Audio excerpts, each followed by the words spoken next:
My name is Jane. I'm your represent. I am your representative today. I represent about an EI and robotics. So EI stands for artificial intelligence. So there are the contents. Number one, the introductions. Number two, the historical. Number three is the goal of AI. Number four, the applications of AI. Number five, the advantage and disadvantage of AI. And lastly, the future scope of AI. So, what is artificial intelligence or AI? So, artificial slash machine plus intelligence is equal to artificial intelligence. So as you can see, the picture is like a human figure, but in artificial or machines. And then giadan o brain cell of human ang artificial machine is equal to artificial intelligence. So, what is artificial intelligence? Is the program that behave externally like humans. Then programs that operate internal as human though. And then also computational system that behave intelligently as a human. And then lastly, rational behavior as a human being. So artificial intelligence is the capacity to learn and solve problems. And then artificial intelligence or AI is the simulations of human intelligence by machines, not a human being. No. So the ability of AI is to solve the problems, the ability to act rationally, the ability to act like a human, and AI. So the history of AI or the birth of AI. In 1950, English mathematician Alan Turing wrote a landmark paper titled Computing Machinery and Intelligence that asked the question, can machine think? So, kinsa man siya, si mathematician. So, ano siya si Alan Turing, the father of modern science and artificial intelligence. Alan Turing was a British mathematician and computer science who was pioneer in field of AI. So he is the one who proposed the Turing test, no, si Alan Turing, and also known as imitation game, as a way to determine if a machine can think. And then also the test is based on the idea that machine is capability to think of it can imitate responses well enough to deceive a person into believing they are speaking with another. Unikang Alan Turing. So further work came out of 1956 workshop of Dartmouth sponsored by John McCarthy. In proposal for the workshop, he coined the phrases a study of artificial intelligence. So mauna siya si John Mark McCarthy. So si John Mark McCarthy is the pioneer in field of AI, computer science and interactive computing system. So si John McCarthy was the American computer science and cognitive science excuse me cognitive scientist. He was one of the founders of a discipline of artificial intelligence, and also the co-author. The documents that coined the term of artificial AI. And he is the one to develop the programming language. So siya mo'y nag-develop sa programming language. Sa family left or significant influence the designs of language of Al Gore. And also,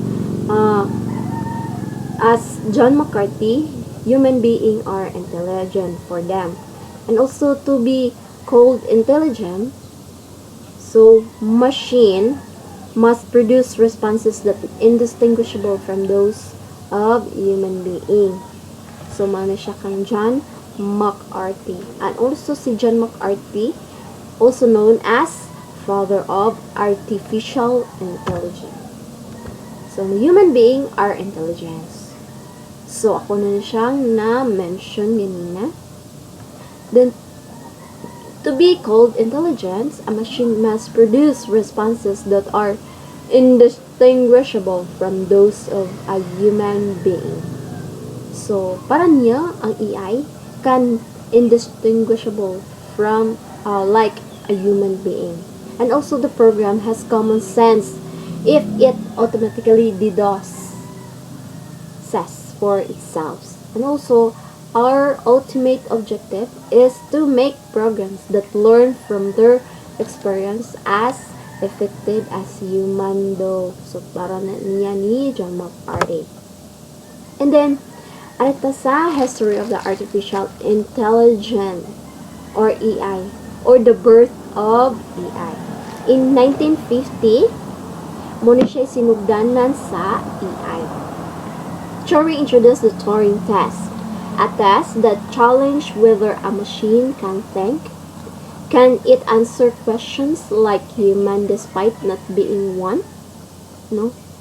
So then 1956 at the Dartmouth conference, the field of AI is launched and termed artificial intelligence in coin. So in this history, the AI moved from theoretical discussions to practical applications and research to develop new programming language and tools. So in 1960, psychologist Frank Rosenblatt worked on perceptrons lead to develop a Mark L perceptron, the first computer that learned skills by trials and error. So muna siya, the first industrial robot. No, na-establish ni ang first industrial robot in 1961.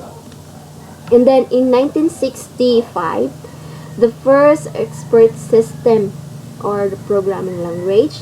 In 1966, the first chatterbot. No? And then the next ni kuan na si GPS. No?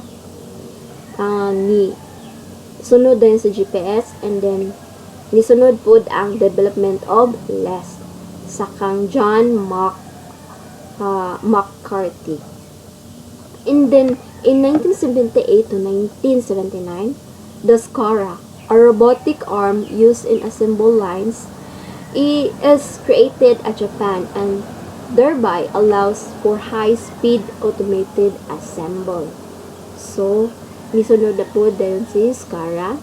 And then, the late 1970s to early 1980s were known as the winter of AI, a time of reduced funding and interest in field.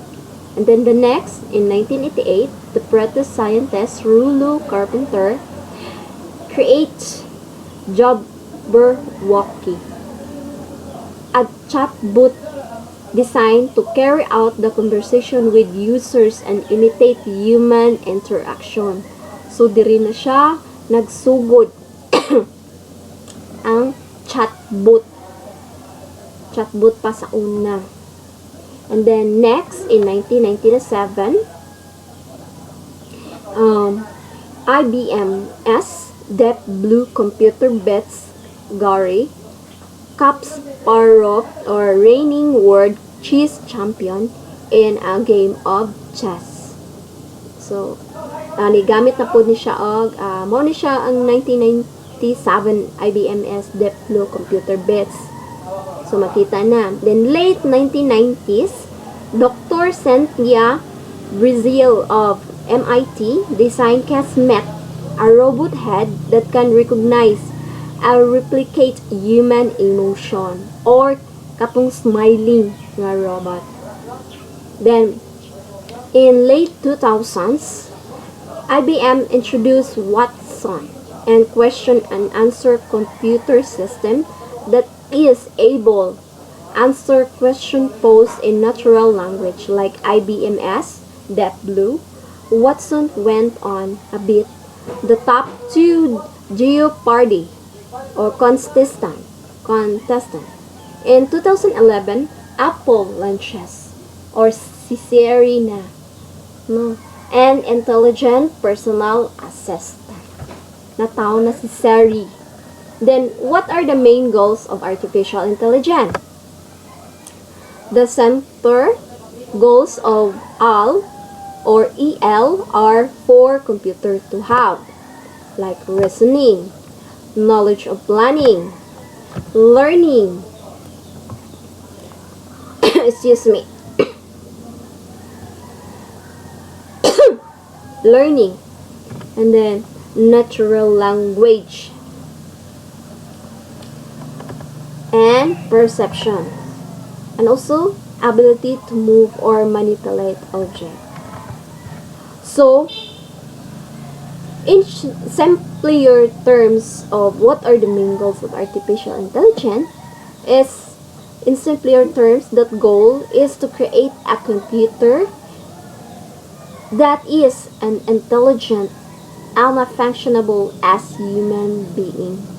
So, dapat an AI is can make have also known like or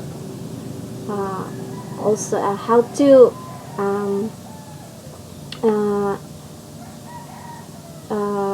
interact like a human being. Money goes sa AI. So, the overall research goal of artificial intelligence is to create technology that allows computers and machines to function in intelligent manner. The general problems of simulating or creating intelligence has been broken down into sub-problems. So, mo ni siya'y sulod sa artificial intelligence: the planning, robotics, the machine learning, deep learning, speech learning, perceptions, database collections, cognitive system, industrial application, and neural network. So number 1, the reasoning and problem solving of an AI.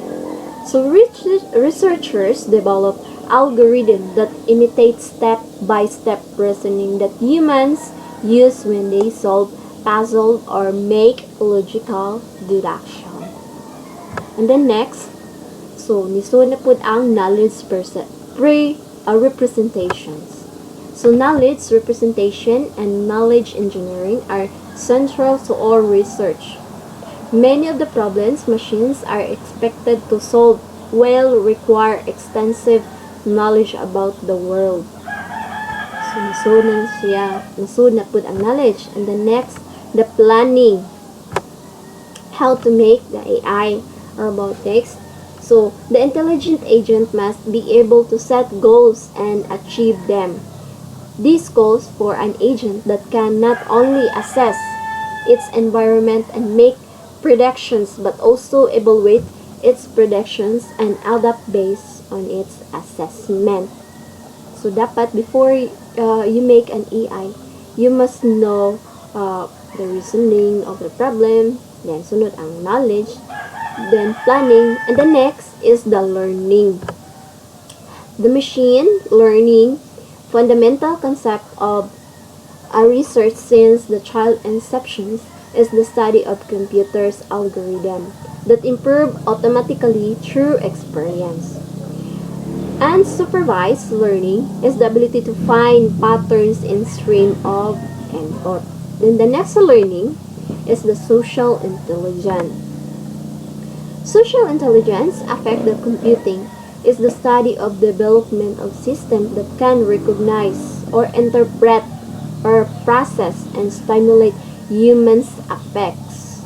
So dapat if you make an AI robot, you must know the system that can recognize the interactions of human being, or how to interpret, or how to make a process of problem of solving, no? So, then the next social intelligence is the creativity na siya. A subfield of EL address creative both theoretical and practically. And then the next, the general intelligence. Many researchers think that their works will eventually be incorporated into machine with artificial general intelligence, combining all the skills mentioned above and even existing human ability is the most all this area. So before you make an AI robot, you must know the step by step, because if AI can field your system, or your step is dili siya nagkasunod, nagkabali ba ron or nagkakuwang. Before you make an AI robot, you must know the first step until the last, and it make it the AI robot can do as human being. Then at the application of artificial intelligence. So, mo siya mo ni some kay daghan pa man jud kani ang application of artificial robots or artificial intelligence. So number 1 is the robotic and soft robotics.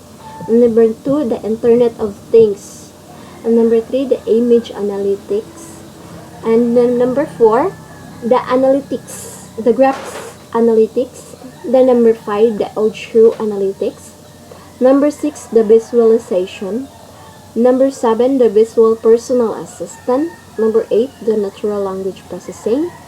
Number 9, the depth learning. Number 10, the simulation modeling. And then number 11, machine translation. And number 12, social network analysis. And number 13, machine learning. And then 14, the sample test, or the result of your AI robots that you make in your own. So dapat step by step yun siya ang AI, so that if you think it's okay to test na, dapat ang AI robot is simulations or smooth kay siya. And then ang katuig yung mga programming nga naa nasulod na niya sa AI robot is wala siya nagkabali, silbi nagka step by step pud ni siya in terms of like a human being, how to act like a human being, how to solve the problems, no? So how to analyze like a human being. So you must know how to artificial intelligence applications make. And then so nanaputay nahimo or na excuse me na ang AI or the artificial intelligence is a big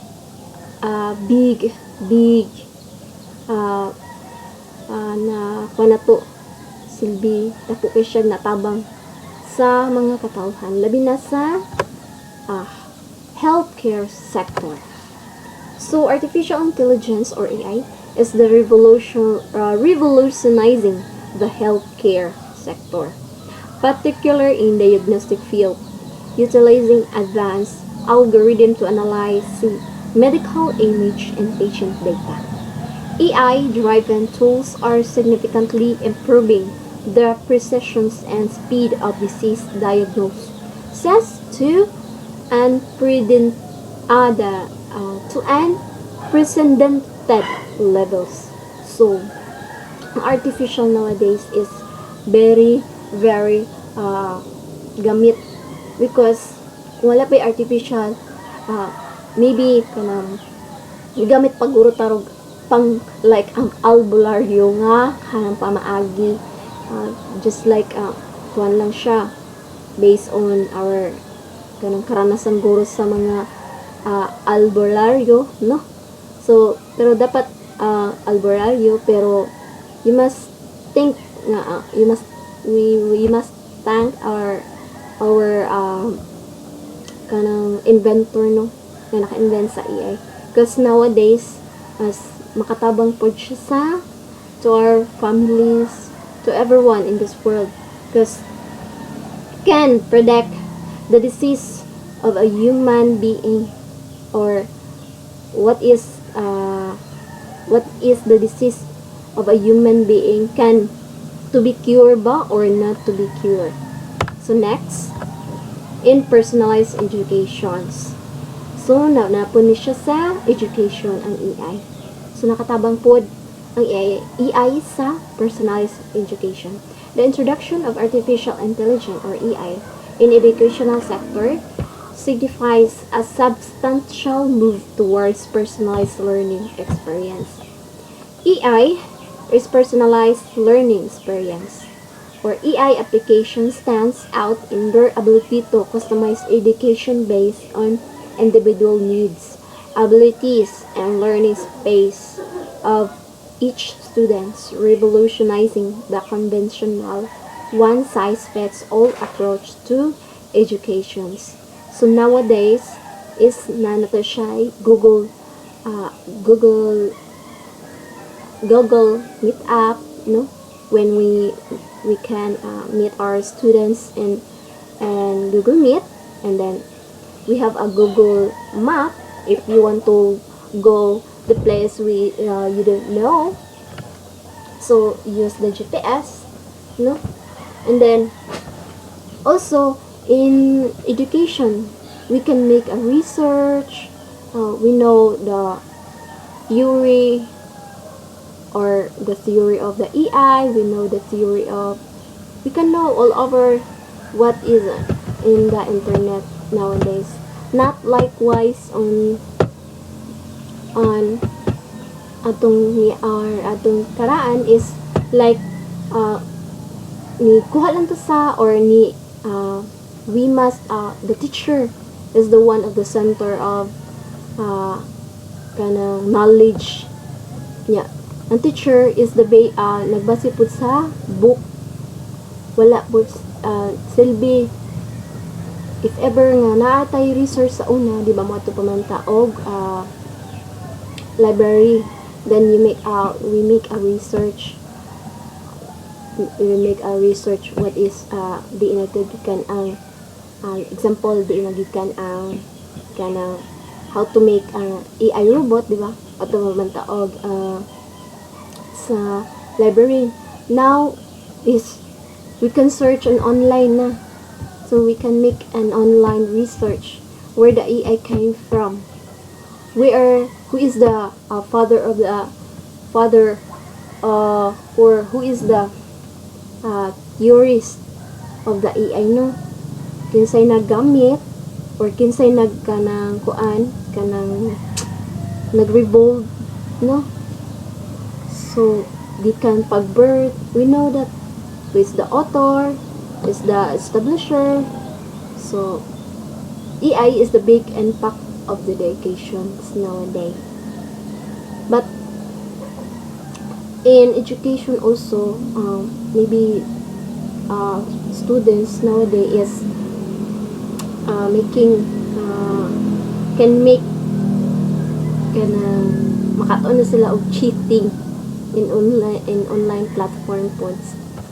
So mano siya ang AI in education. And then next, in autonomous vehicles. So the transportation sector is experiencing a profound evaluations with introductions of autonomous vehicles or EVs, the encompassing self-driving cars and drones.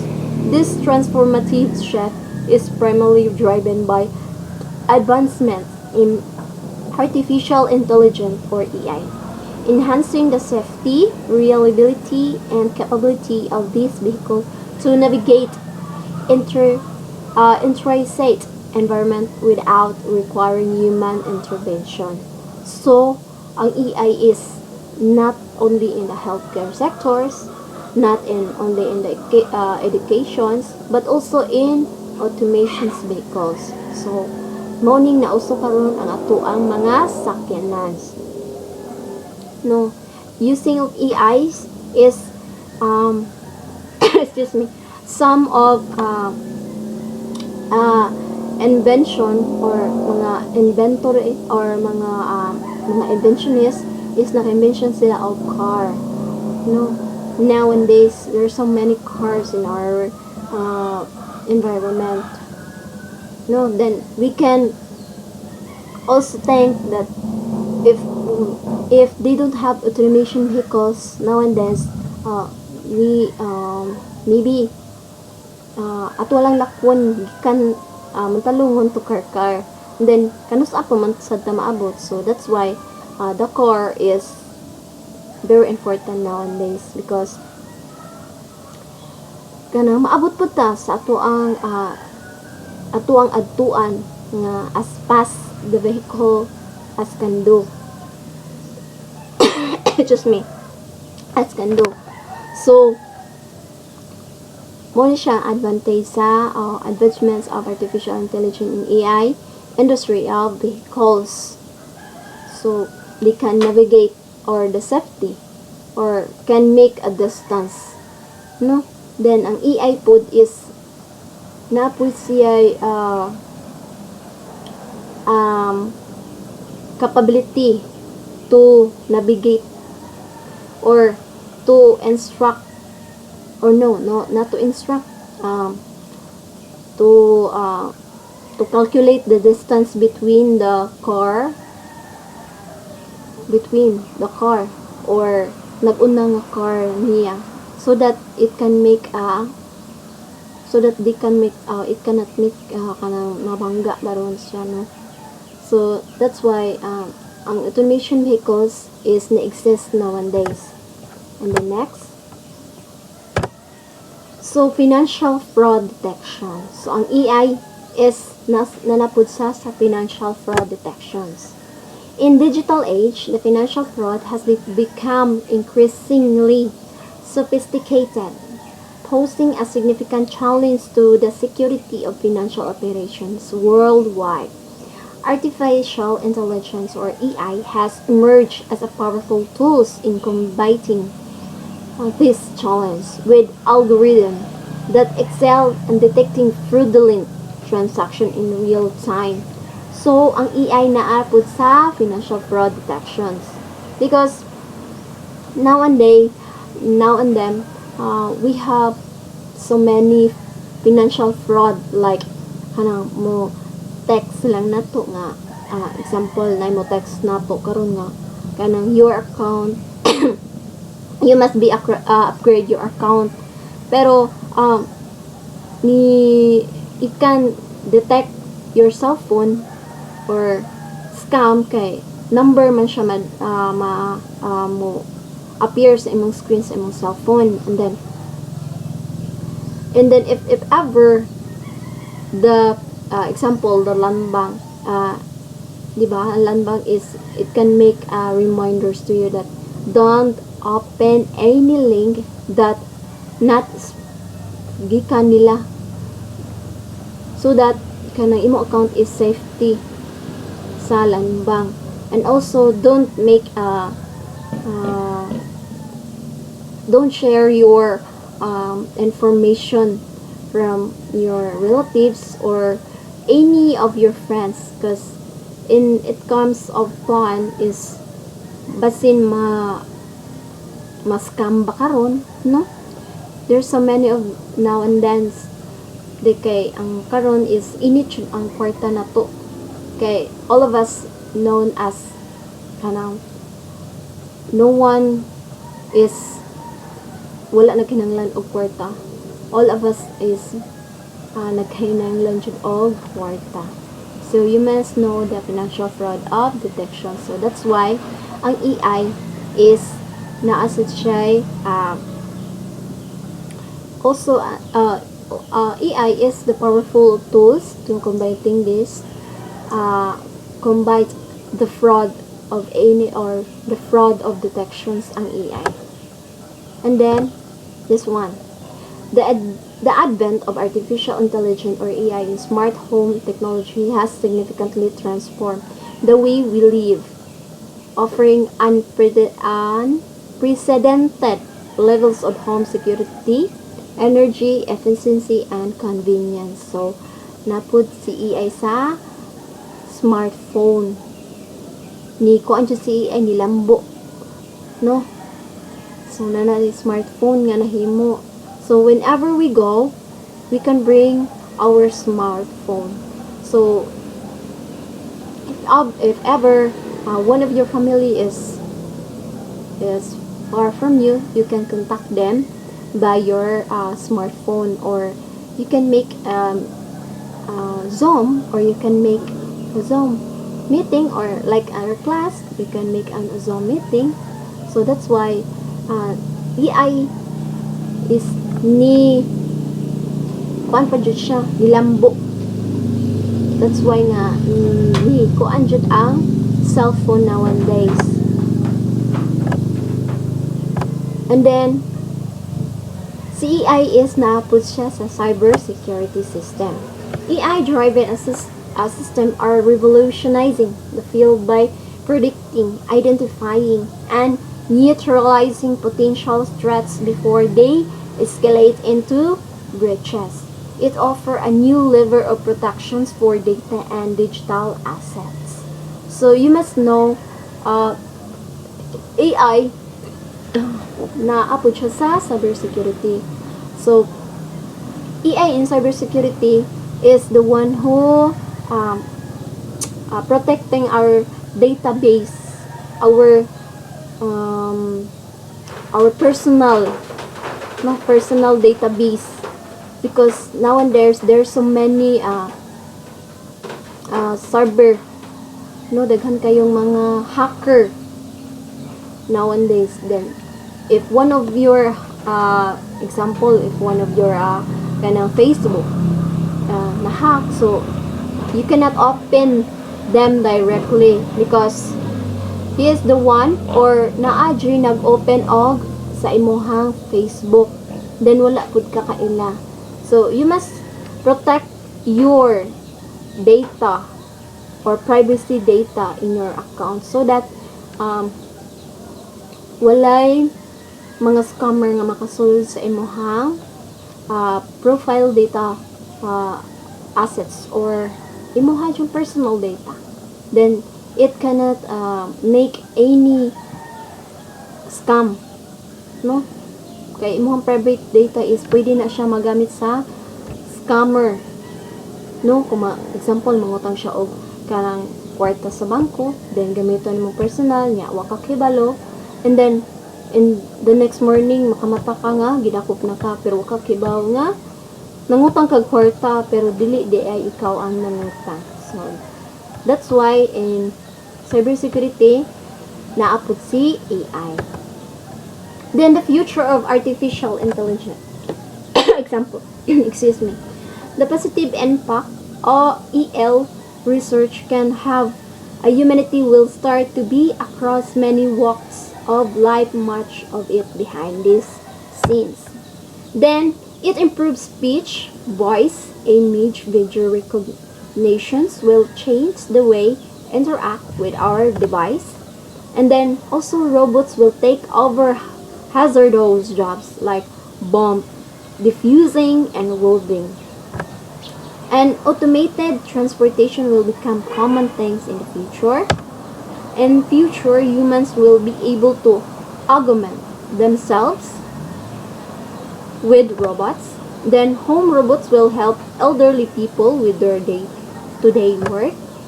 And there will be more numbers of smart cities as vehicles, phones, home appliances will be run by AI. So, ang future sa AI is to more reliable or more can help human being, no? So mao ni karon ang AI is ni kuan siya ni lambo siya pag-ayo. So ang iyahang tumong ani is ang AI is maka-help sa human being, no? Help sa elderly day by day work, no? And then ang AI is to make our life easier, no? Muna siya. And then AI is the most important now and then, no? Because AI is the behind of all our silbi our system, no? Nga naka kita na taog kanang nakasakay taog sakyanan, makadala-dala tag cellphone and everywhere we go, then we can contact our loved ones is far from us. And then daghan pa siya kanang ang AI intelligent nga na tabang nato now and then. And then also AI is kanang makapredict pod sa mga umaabot na bagyo like now. So robotics na pud ta. Overview sa robotics is the definitions of robotics, the robotics relevance to AI, current developments in field, current implementations, past success in robotics, roadblocks to robotic research, future of robotics. So, what is robotics? A robot is an active artificial agent whose environment is the physical world. So, ang nagona ni is si Russell and Norvig. A programmable, multifunctions manipulator designed to move materials, parts, tools, or specific device through variable program motions for the performance of variety of tasks. So, ang nagkuhan ni sa kuan sa mga kuan is Robots Institutions of America. So, robotics relevance to artificial intelligence. So, number 1, the effectors. Number 2, the sensors. Number 3, the architecture. Number 4, the integrations of various inputs. Number 5, the hierarchy of information representation. And last is the emotion. So, mo ni siya ang effectors. Effectors versus actuator. Degrees of freedom or for free body in space locomotions. And also the statically stable versus dynamically stable manipulation. Excuse me. And rotary versus prismatic motions in effectors or the forefinger or ota or met hand. Then forcing excuse me. So, arito to sa sensor. So, muna siya na sa mga sensor. So, force sensing, tactile sensing, sonar, visual or camera, proprioceptive, and robot with camera or attached. So, muna siya si architecture. Classical architecture shortcoming. Behavior-based architecture sensor. Reason about the behavior of objects. Identify objects. Boiled maps. Avoid objects. Designed for behavior-based mobile robots adapted from in IMA. And then, aquatators. So, before ka mo og robots, you must know the step by step also, no? And then, the current development. So emotions, energy efficiency, integrations, hierarchy or information representation or control structure, or synthesis of neural nets and physiologic. So robotic surgery or telepresence, or robot perceptions and space and object recognition. So, importance of emotions. So, medyo na importance ang emotions. So, emotions help prevent people from repeating their mistakes or decision that resulted in negative feelings. And then, recognizing emotion will allow robots to become more responsive to users' needs. Exhibiting emotions will help robots interact with humans. So, dapat if you make a robot, you must know how to interact, or you must know how to make a robot, how to interact as a human being, or how to interact with a humans. No, you must know that, because if you have a malfunction, or example, ni kuan ka og robot, ni gama ka og robot, then wala siya kanang as in wala siya kanang function of the brains. So dapat ang human ani is dili siya makasugo sa robot pod, no? Then if napo siya kanang na function sa brain, or na siya program sa brain, but wala na program pod ang iyang parts sa mga robots, so wala gihapon gamit ang robot. So the effective of research of Kismet katong a robot nga smiling decides proper emotional response to stimuli and exhibit corresponding facial expression, body posture, and vocal quality.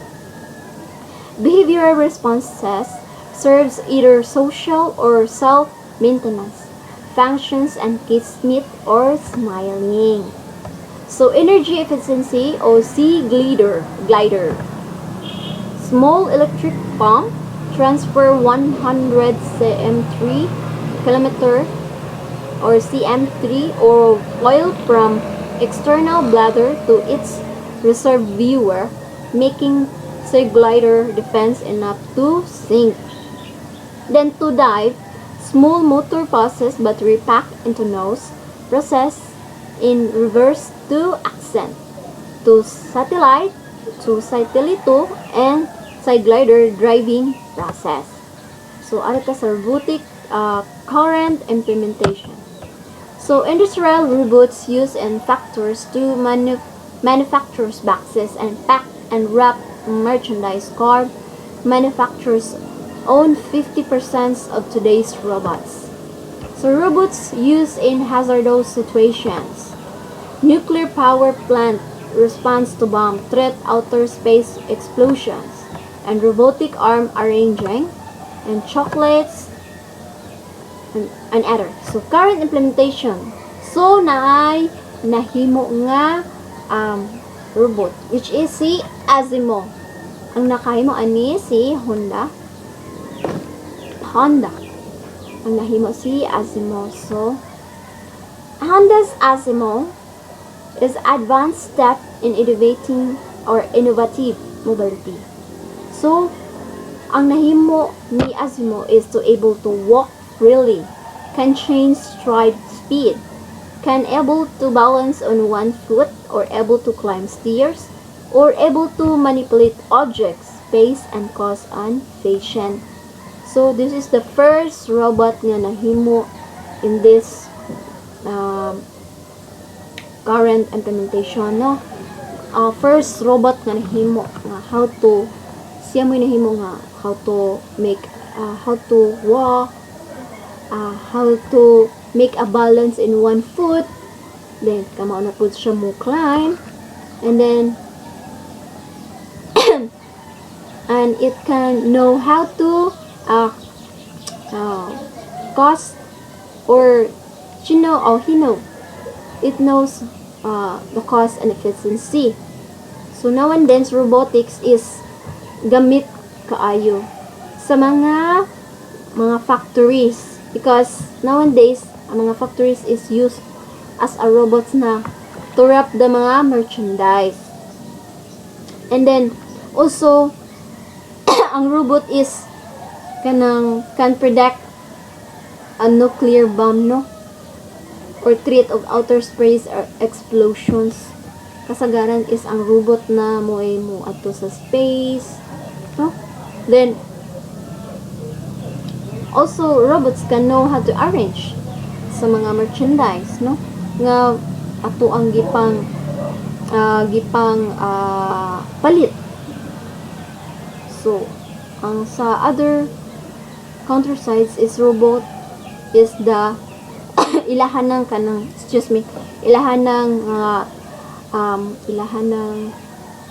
worker. Wala na sila nagamit og mga tao. Ang gamit na sila og robot. So Asimov's recognition technology, based on visual cues such as the angle and the distance at which it perceives an object, can map an object contour and compare it to database of prototypes for different expressions and actions. So si Asimov is makapredict pod sa mga object, no, sa mga expressions sa mga humans being, and also is currently limited to be pre-registered people to stop handshake high. So kamao po ni siya mo handshake ni siya high. So then mo na po siya bye bye attend, come here, circle blow, face side body. And also 1.31 m or 4.7 degree Asimov making measurements, stamp, handshaking. So kumao siya mo measure, then naa siya sa ay kanang silbi measured niya sa iyang how to stop, no, kamao na siya mo stop sa mga handshaking. So side low o ion or knee here circle or bow face body. So kapao na pud siya mo side view, then mo bow or mo face body. So mahimo ni si Asimov recognition. So ang problema, sensing, vision, mobility, design, control, and reasoning. Sensing cost of tactile sensors very high. Then range limit o IGHT o 2 meters required factory or 10 meters vision, 2 methods, and corner recognitions, edge of recognition, overlaps of object, and visibility of local features. So in problems mo ni ang mga problema nga encountered to make a robot, because sometimes kanang naaman siya expiration, no, so naaman sa troubleshooting sa robots. So in case of ingon ani is dako jud siya kanang magasto sa robot, no, kanang iyahang na silbi, iyang napalit, example napalit niya then the robot kay iyang gihimog kanang kuan kanang tig-serve sa mga tao sa mga restaurant, no. So in case maguba na adyo siya nang grabe siya kanang dako kay siya, example ani is iyahang sensor maguba, so maapektuhan jud ang robots sa iyahang mga systems. So problems, control simulation is not accurate to real world interaction based on mathematical and numerical, and computations, reasoning, EL or an essential or component of robotics has slowly been introduced into industrial world. So further refinement in this field before faster progress of robots. So future Robotics. So design robots to recognize presence, view, posture, and gaze. Develop available social exchange between robots and humans. And second, design system that can learn by reinforcement. And the next, downsizing. And the next is the reduction in power needs and size of synergism. And the next, the creator integrations of technologies. And the next is the greater intelligence, more user-friendly interface. And then more environmental friendly, and more robots easily to disassemble and destroy. And lastly is to easily reusable or degradable parts. So many sa futures of robotic, we can assemble and disassemble of this. We can destroy it by our own hand, but robotics nowadays is also kanang dako sad siya natabang sa mga elderly, no? Kay kung unsay mga bugat na ilahang maalsa is pwede na pud ang robot mo alsa. And then also robots in the future ways is maybe we can ride our own car with pwede na siya mulupat. Then mga rata ka ng robots, can you please go to Cebu City within high speed of high speed of 40, no? Charot pa na siya. And then so mo na siya. Thank you and God bless.